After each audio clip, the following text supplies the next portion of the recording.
En esta oportunidad vamos a detallar un poco el tema de cetoacidosis diabética. El bicarbonato es la solución, para lo cual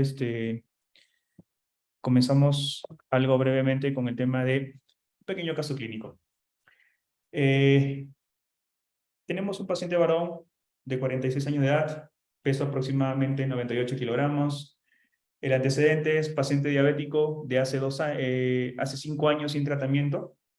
Acude a una sala de urgencia por presentar dolor abdominal, vómitos, desde hace aproximadamente 8 horas. Los familiares lo llevan a una sala de urgencia, refiriendo porque respiraba muy rápido.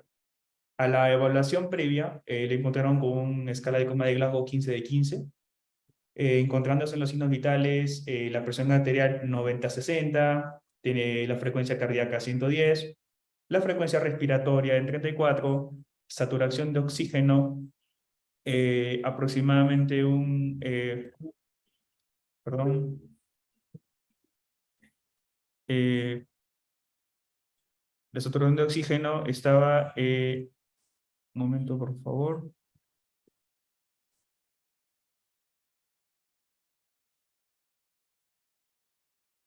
un 94%, las bases arteriales, sodio 150, potasio en 4, cloro en 99, la hemoglobina en 11, pH 6.8, bicarbonato en 1 y una cetonas 3 cruces sobre 3. Le hicieron un hemoglucotest y la glucosa estaba en 630.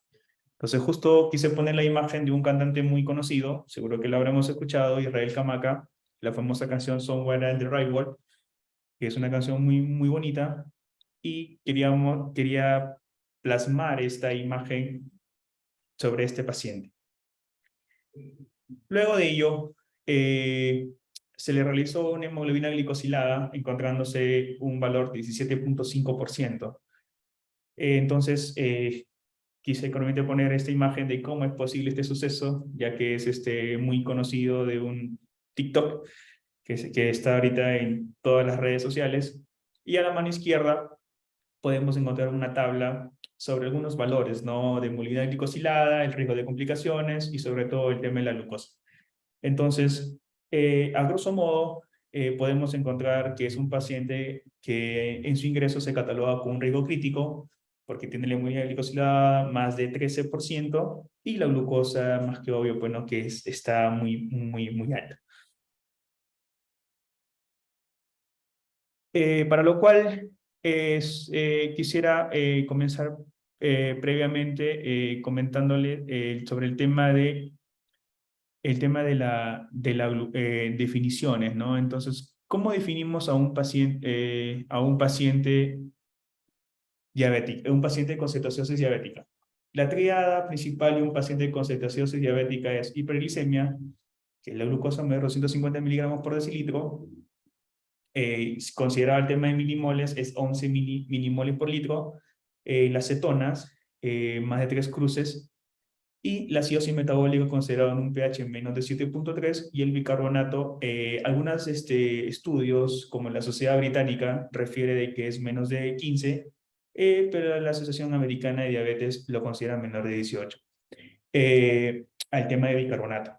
Entonces consideramos una de las causas principales para diagnosticar hiperglicemia es pacientes diabéticos, hiperglicemia por estrés, inducida por fármacos, producto de la inanición, y lo que es el alcoholismo.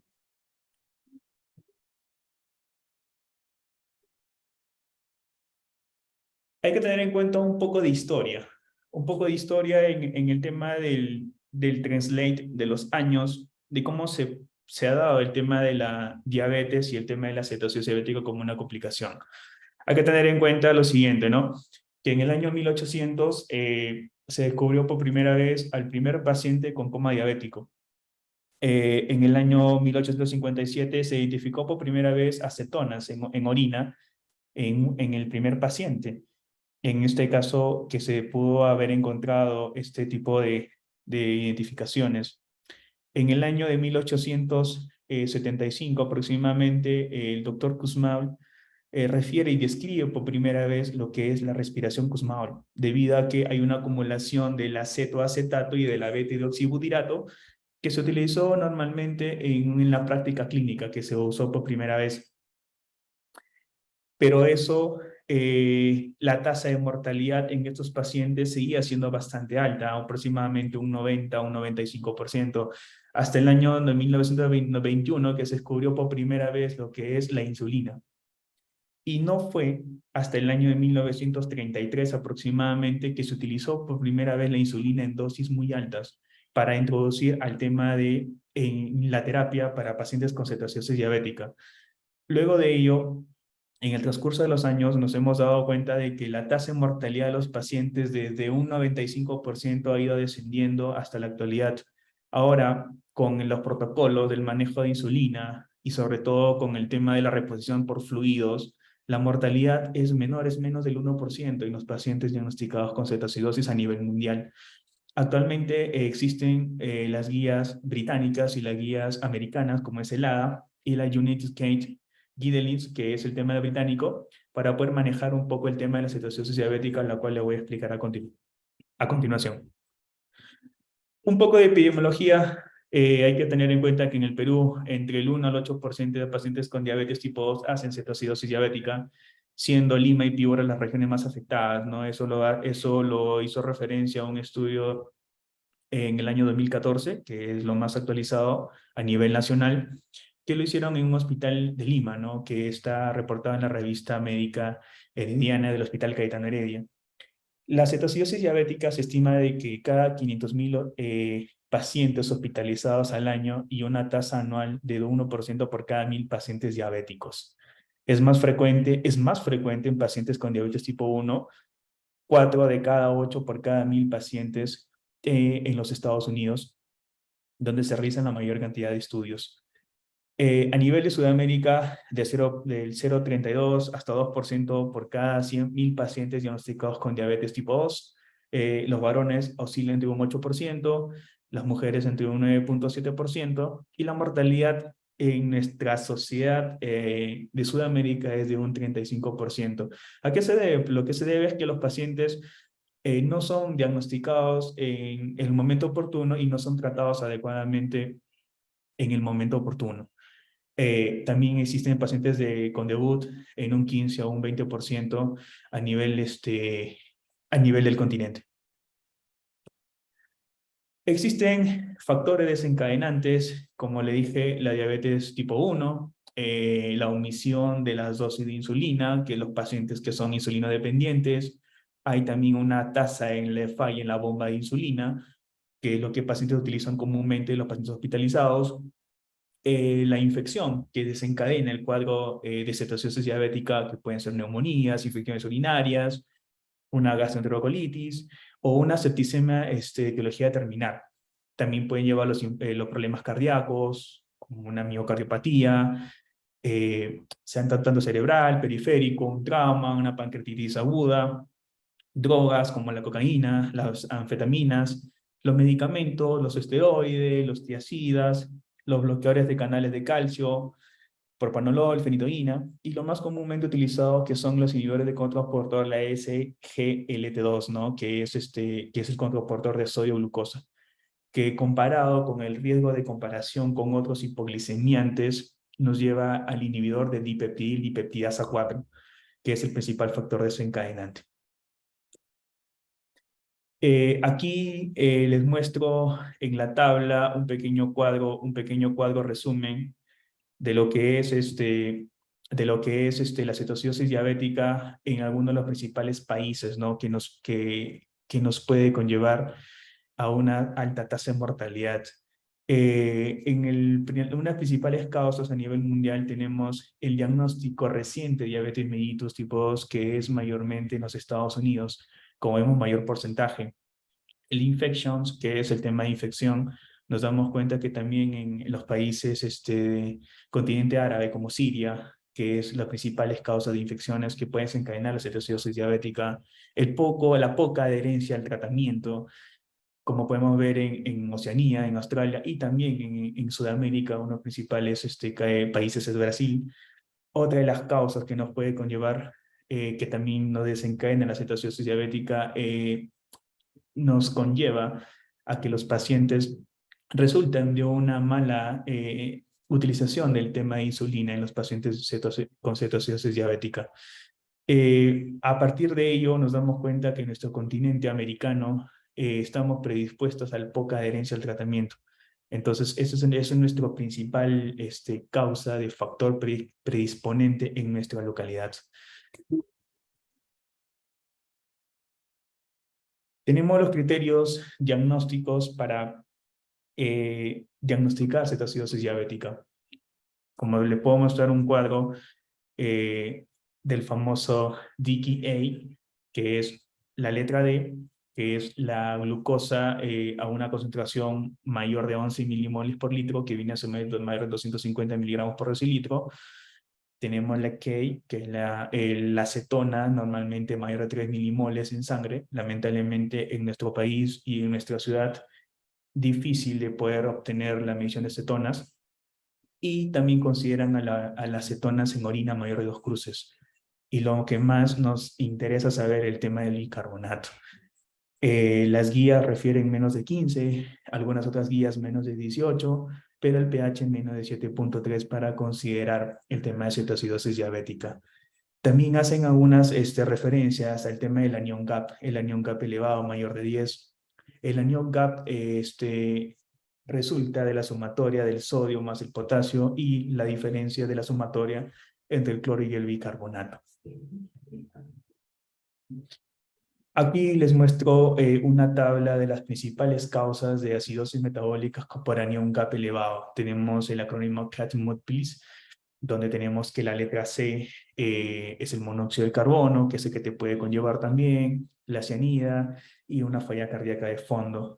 Además de ello, también tenemos la E con teofilina, la T con la A con aminoglucósidos, la T con la teofilina, la M con el metanol, la U de uremia, tenemos la D de cetoacidosis diabética, cetoacidosis alcohólica y la cetoacidosis por inanición. En la P tenemos que el paracetamol o el acetaminofén, la paraleído, la perfermina también nos puede conllevar al tema de elevación de los aniones GAP. También tenemos la I como isoniazida, errores en el metabolismo de la inanición. Tenemos en la letra L tenemos el acidosis láctica, en la E tenemos el etanol, el metilenglicol en la letra E, y en la letra S tenemos los salicilatos, ¿no? Como la aspirina. Aquí les presento un cuadro en el tema de criterios diagnósticos para tener cetoacidosis diabética. Hay que tener en cuenta que existen 3 tipos de cetoacidosis: leve, moderada y severa. La cetoacidosis leve, consideramos a una glucosa plasmática mayor de 250, tenemos que el pH arterial oscila entre menos de 730, entre 725 y 730, 7.3, perdón. El bicarbonato oscila entre 15 y 18, tenemos las cetonas en orinas positivo, tenemos la medición, en otros países lo utilizan la medición de la beta-hidroxibutirato, que luego le voy a explicar cómo se produce la beta-hidroxibutirato mayor de 3. Y también tenemos la osmolaridad, que es muy variable, y el anión GAP mayor de 10. Pero nos damos cuenta de que el estado mental del paciente está alerta. Entonces el paciente está en un grado entre 14 y 15 aproximadamente.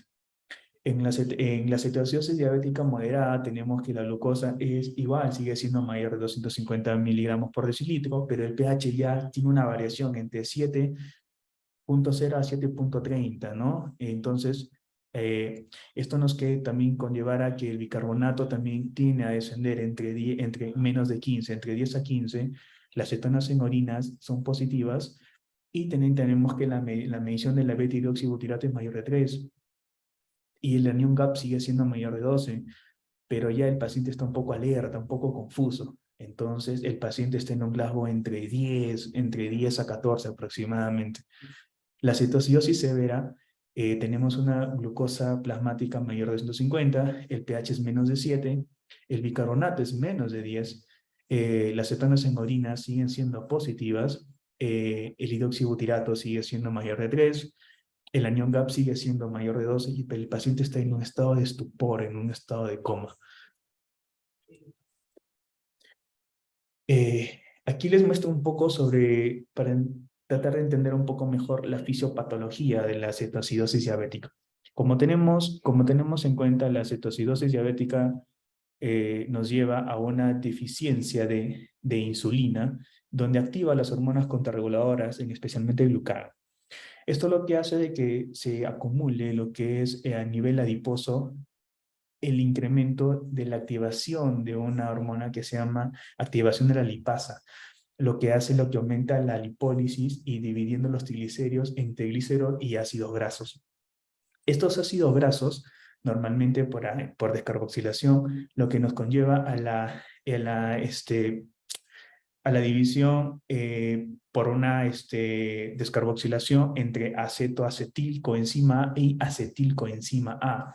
Lo que este acetilcoenzima A, mediante la hormona reguladora, lo que hace es activar y degradar a la beta-hidroxi-beta-metilcoenzima A. Esta acetilcoenzima A ya no ingresa al ciclo del ácido tricarboxílico, que es en el ciclo de Krebs. Lo que se lleva es a la acumulación del acetoacetato. El acetoacetato, al ser degradado, también se convierte en beta-hidroxibutirato, lo que esto te conlleva a una cetoacidosis. Además de ello, podemos también observar que el acetoacetato se convierte en acetona, lo que a nivel pulmonar nos lleva a tener una respiración un poco de aliento frutado, que es el famoso respiración de Kussmaul. A nivel hepático, el incremento de la glucosa a nivel hepático lo que nos lleva a la hiperglicemia, lo que hace que activan a los macrófagos, secretando el factor de necrosis tumoral, la interleucina 6 y la interleucina 1 beta, lo que a nivel pancreático nos va a llevar a un aumento de la secreción, en este caso de insulina, por las células beta pancreáticas, lo que esto resulta en un déficit debido a la acumulación de ácidos grasos que se puede encontrar a nivel hepático. Una vez que tenemos la cetoacidosis, esto te conlleva a la formación de bicarbonato de sodio. Entonces, aquí es donde ingresa mucho el tema de bicarbonato. El bicarbonato normalmente se degrada en lo que es mediante una descarboxilación en agua y el CO2. El CO2 pasa a través de la barrera hematoencefálica, conllevando un edema cerebral, producto de una acidosis. Y esto es un indicador muy variable sobre el tema de, ¿es una acidosis severa o es una deshidratación severa? A nivel renal, una vez de que las cetonas se acumularon a nivel renal, lo que puede llevar a una cetonemia, una cetonuria y una glicosuria, lo que nos va a llevar al paciente a que haya poliuria, polidipsia, y esto te puede llevar a una deshidratación severa.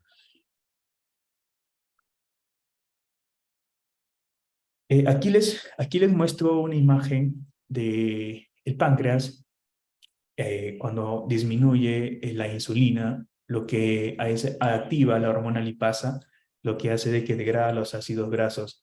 A nivel del tema hepático, aumenta la glucogenólisis, aumenta la gluconeogénesis, y lo que hace es que aumenta la cetogénesis. A nivel muscular, con las hormonas contrarreguladoras, tanto glucagón, cortisol, y las catecolaminas, lo que nos lleva es que aumenta la proteólisis. Ahí esto nos lleva a que los músculos comiencen a atrofiarse. Y a nivel vascular, ¿qué hace? Aumenta la hiperglicemia, disminuye la diuresis osmótica y lo que nos va a conllevar es a una depresión de volumen. El cuadro clínico normalmente considerado de cetoacidosis diabética es a nivel del sistema nervioso central es polidipsia, polifagia, letargio, estupor.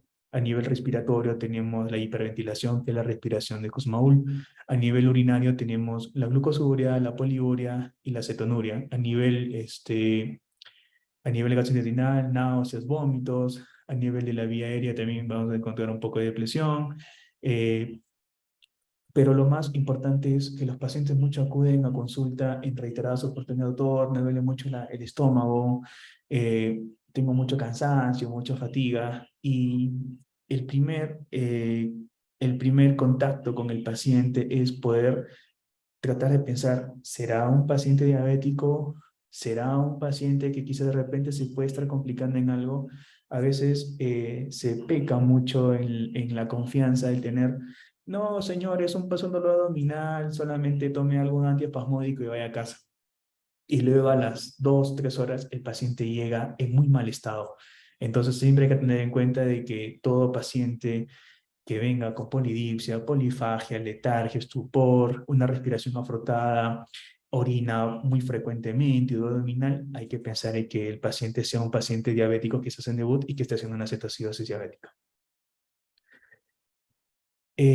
Aquí les presento un cuadro sobre los criterios diagnósticos lo especifica en un artículo en la Sociedad Británica de Medicina Intensiva sobre el tema de cetoacidosis diabética, donde podemos encontrar el tema de la severidad, ¿no? La severidad por el ADA, como les comenté, ¿no? El ADA es de la Sociedad Americana de Diabetes, considera los rangos de pH leve, glucosa mayor de 150, el pH entre menos de 130, cuando es leve, cuando es moderado, lo considera una glucosa mayor de 150, el pH arterial entre 7 a 7,25, y el bicarbonato entre 10 a 15, cuando es severo, menos de 7, lo que es el pH, el bicarbonato menos de 10 y la glucosa mayor de 250. La Joint British Diabetes Society for Instance Card considera que la glucosa debe ser mayor de 200, pero esto no tiene mucho aval científico debido a que las últimas actualizaciones han desfasado este criterio diagnóstico.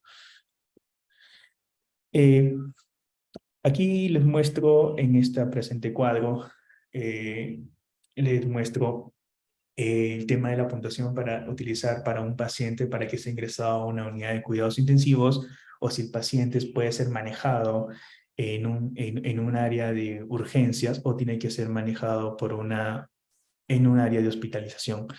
Entonces, regresando al primer ejemplo, al primer ejemplo que le había prescrito sobre el tema del paciente Israel Camaca, muy famoso, seguro que le habrán escuchado una canción muy buena, Someone of the Rival. Entonces, debido a toda la sintomatología y la clínica que el paciente presenta, entonces podemos encontrar que la frecuencia cardíaca está un poco alterada, la frecuencia respiratoria también, el bicarbonato está muy por debajo de lo normal, pero la presión arterial está dentro de los parámetros normales. El sodio está un poco elevado, pero la glucosa está bastante alta. Entonces, ingresando al tema del cuadro de ingreso de para criterios, ¿tenemos que el paciente está taquicárdico? Sí, claro. ¿El paciente está hipotenso? No, entonces catalogamos como cero. La hemoglobina, bueno, no se midió en el momento, catalogamos como cero.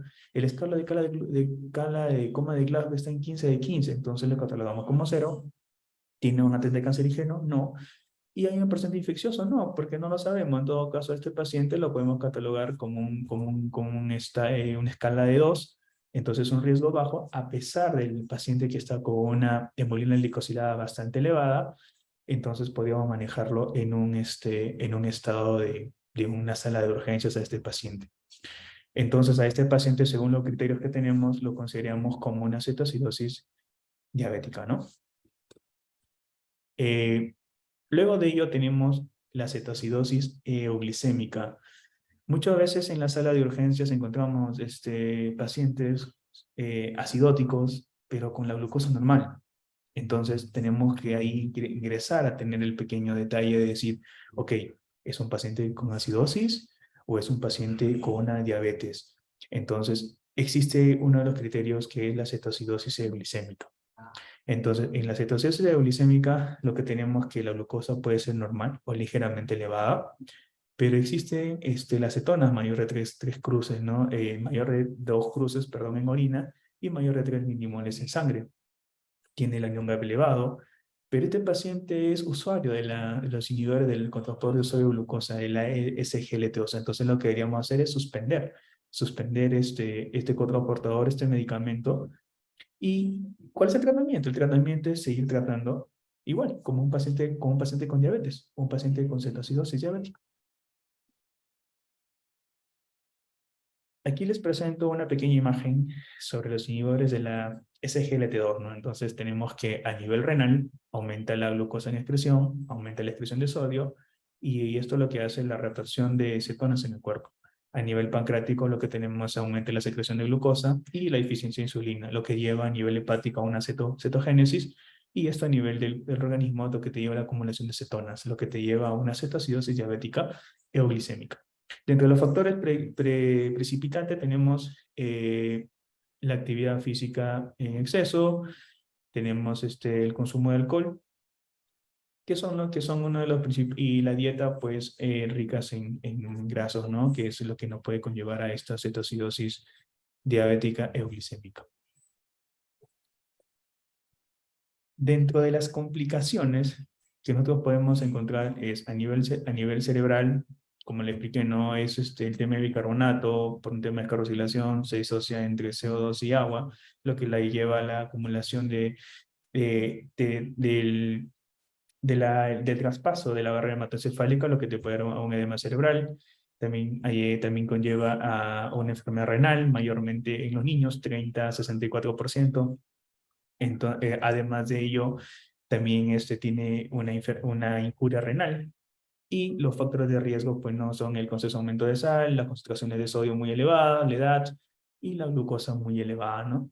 A nivel también tenemos lo que son las trombosis de los grandes vasos, que también son más frecuentes en los niños. Son raros los reportes asociados al tema de los niños, sobre todo con trombosis, pero lo que se utilizaría en este caso es un catéter por una vía central para poder anticoagular al paciente y comenzar a lo que es al tema de reposición del medio interno.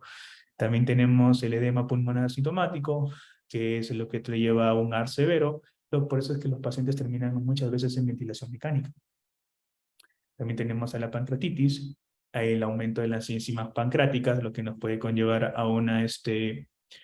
también a un aumento de la disminución de la secreción de insulina y aumento de las hormonas contrarreguladoras.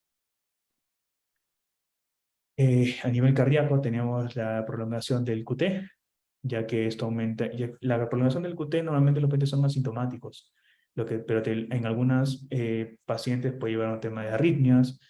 Está más reportado en pacientes pediátricos, además también de una hipofosfatemia, que te puede conllevar a causar raras de arritmia cardíaca.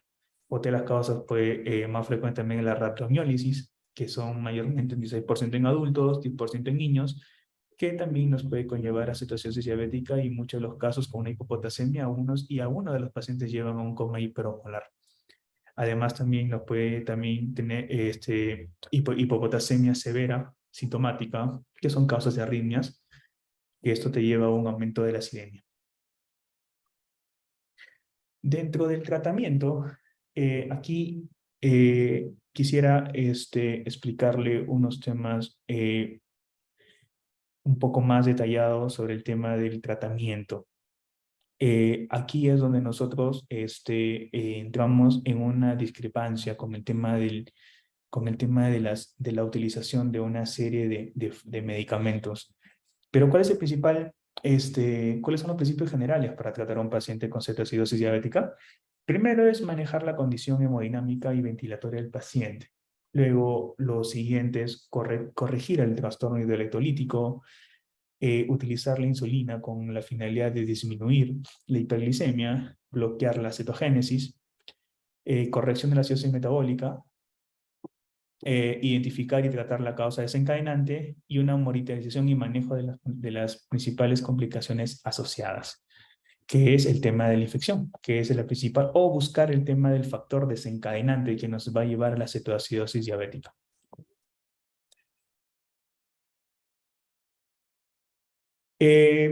Aquí les presento unas imágenes sobre el tratamiento que especifica la Sociedad Británica de Medicina Intensiva, que lo maneja por box. Entonces, de 0 a 60 minutos, ¿qué es lo que se debe hacer con el paciente que llegó a nuestra urgencia? Lo primero que hay que hacer es, primero, hidratar al paciente. Hidratar porque estamos dando cuenta que el paciente llegó con una depresión de volumen. Aparte de ello, y tratar de buscar la causa. Muchas veces nosotros en la emergencia tratamos de desesperarnos y buscar llegó un paciente con cetoacidosis, con la glucosa muy alta, ya bolos de infusión de bicarbonato, insulina a altas dosis, donde lo primero que hay que hacer es, primero, una vía, hidratar al paciente, ver primero el estado hemodinámico del paciente, como por ejemplo, su frecuencia respiratoria, hay que ver la temperatura corporal, su escala de coma de Glasgow, que eso es uno de los principales factores que hay que medirlo, una extensión clínica, hay que ver el llenado capilar, hay que también sacar una placa de tórax, un examen de orina, para tratar de buscar el foco que ha desencadenado a estos pacientes con cetoacidosis diabética. Aparte de ello, hay que medir la glucosa horaria, y lo más principal es a realizar unos gases arteriales. Entonces, ¿cuáles son los principales criterios para nosotros poder colocar una vía central a un paciente descompensado por cetoacidosis diabética? Eh, Primero, que sea una cetoacidosis diabética severa. Las cetonas que sean mayores a 6 milimoles, el bicarbonato que sea menor, que el bicarbonato venoso sea menor de 5, que el pH sea menor de 7, que haya una escala de coma de Glasgow menor de 12, que la presión sistólica sea menor de 90 y sobre todo que tengamos un anion gap muy elevado. Entonces, bajo esos criterios pasamos al box 2, donde nosotros tenemos que tratar de perfundir al paciente y tratar de darle una mejor hidratación. Entonces, lo primero que hacemos es bolos de 500 mililitros de cloruro de sodio a 0,9 por mil, pasarle en 10 a 15 minutos, porque nuestro objetivo es de que nuestra presión arterial sistólica sea mayor de 90.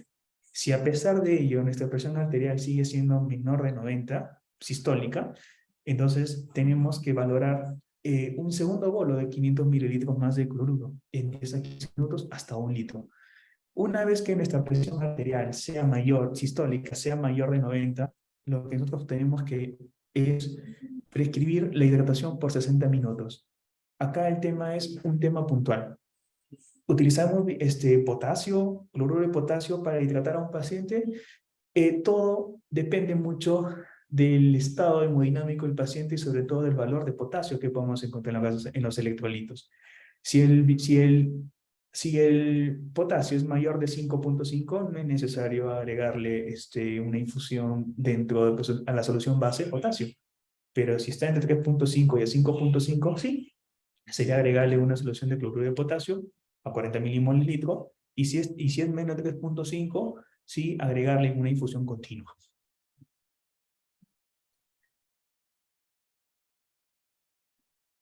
Ahora, en el box 3, entre los 60 minutos a las 6 primeras horas, lo que nosotros tenemos es que nuestro objetivo es que las cetonas en sangre vayan descendiendo a 0.5 milimoles litro hora y el bicarbonato aumente en 3 milimoles hora y la glucosa descienda entre 3 milimoles litro hora, que son aproximadamente de 50 miligramos por decilitro. Mantener nuestro rango de potasio dentro de los valores normales y evitar la hipoglicemia que es lo más fundamental. En la acción 1 lo que tenemos que seguir monitorizando es nuestros signos vitales. Si a pesar de ello, haber realizado la infusión también de insulina, nuestro paciente el ingreso a 0.1 miligramos por kilogramo STAT, las guías no muestran no muestra mucha disconformidad en el tema de que si es mejor subcutáneo, si es mejor endovenoso. Lo importante es actuar en el paciente. Entonces, se le agrega la dosis de 0.1 miligramos por kilogramo de insulina y el objetivo es graduarla a 0.05 miligramos por kilogramo hora del tema en bomba de infusión de insulina, pero el objetivo es evitar la hipoglicemia, evitar que la glucosa sea menor de 250. Entonces, luego continuar con la infusión base de cloruro de sodio más un cloruro de potasio en las 2 horas, luego a las siguientes 2 horas asociados, luego a las 4 horas y luego agregar destroza cuando tengamos que los valores de glucosa sean menores de 250 y agregar dextrosa. ¿Por qué? Porque nuestro objetivo no es llevar al paciente a la hipoglicemia. Nuestro objetivo es mantener al paciente en un estado hemodinámico real, para que el paciente a nivel metabólico observemos de que el paciente está mejorando lentamente, ¿no? Que eso es nuestro principal objetivo. Eh, a nivel también, y luego con esto comenzar a reducir la tasa de bomba de infusión de insulina, vuelvo a repetir, la 0.05 miligramos por kilogramo hora, con el objetivo de mantener un paciente con una volemia aceptable. Y sobre todo tengamos que el paciente recupere la escala de coma de Glasgow y que todos los signos vitales del paciente hayan llegado a normalizarse.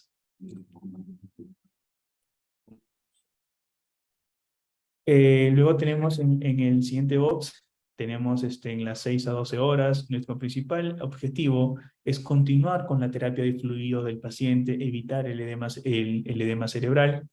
También es, si a pesar de esto, de todo lo que hemos hecho en un inicio, el paciente no recupera el estado hemodinámico, vemos que la glucosa sigue siendo alto, el bicarbonato sigue siendo bajo, entonces tendríamos que volver a hacer lo que hemos explicado en el box anterior, ¿no? Entonces volver a realizar las nuevas medidas de hidratación para tratar de llegar a los objetivos planteados. Luego tenemos que en el box 5, entre las 12 a 24 horas, seguir manteniendo la hidratación. Y lo principal aquí es ver el tema de las cetonas. De las cetonas deberían disminuir a 0.6 milimoles por litro, que es lo que uno más desea en este estado. Y sobre todo, ¿cuáles son los principales criterios para una resolución por cetoacidosis diabética?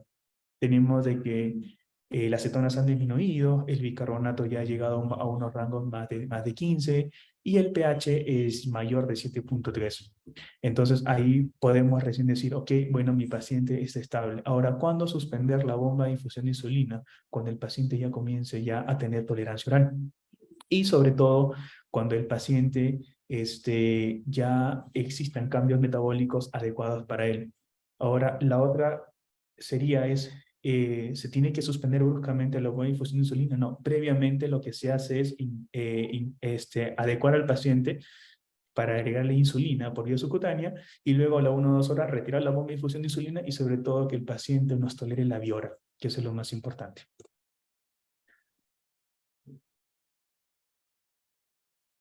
Aquí les presento las terapias de infusión de insulina, ¿no? Como les estaba comentando, la infusión intravenosa de insulina a una tasa fija que es de 0.1 unidades por kilogramo de peso corporal.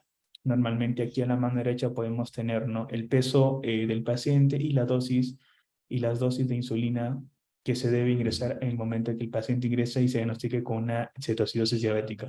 Pero ¿cuál es el objetivo de la terapia de insulina?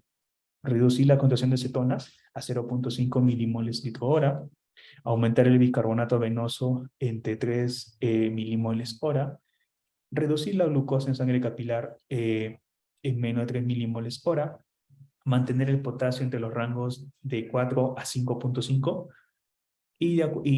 Pero, doctor, ¿cómo podemos nosotros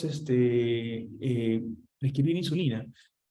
Son las dosis de insulina, en este caso una dosis estándar de 50 unidades de insulina, solubles en 50 mililitros de solución de cloruro de sodio, y es decir, a pasar a 1 unidad por mililitro hora.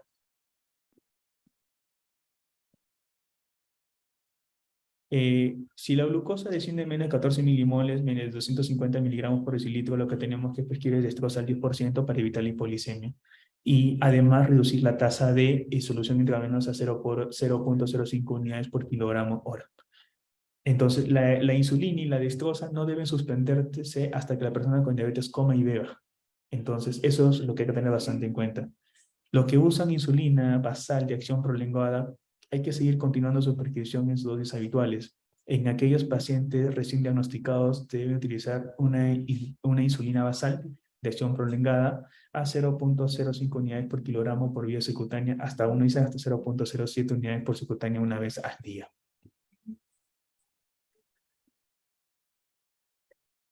Aquí les muestro unas imágenes del manejo de la cetoacidosis diabética. ¿Por qué 2 bolsas? Aquí es donde quiero explicarles en el tema de las dos bolsas, porque el paciente con una infusión de cloruro, a la vez cuando el paciente desciende mucho lo que es la glucosa menor de 250, tenemos que agregar dextrosa, pues se le llaman dos bolsas, donde tenemos a la mano izquierda la insulina regular y a la mano derecha tenemos lo que es la dextrosa al 5 o utilizan al 10%, ¿no? Entonces, ¿cuáles son los objetivos básicos? Ingresar bolos de infusión de glucosa, que la glucosa sea menor de 150 y sobre todo evitar en este caso que el paciente se siga deshidratando cuando hacemos un mal manejo y un mal diagnóstico. Las recomendaciones que nosotros podemos prescribir aquí es reducir la velocidad de infusión de insulina a 0,05 unidades por kilogramo hora. Cuando la glucosa desciende en menos de 14 milimoles, se recomiendan soluciones cristaloides en lugar de coloides. Por ejemplo, una de las más principales es el lactato Ringer, pero en nuestra localidad no tenemos en muchas cantidades, solamente tenemos el cloruro de sodio, que es lo principal que podemos utilizar. Hay que reponer cuidadosamente los líquidos en adultos jóvenes y no se recomienda la administración bicarbonato de rutina. Ahora le voy a explicar por qué.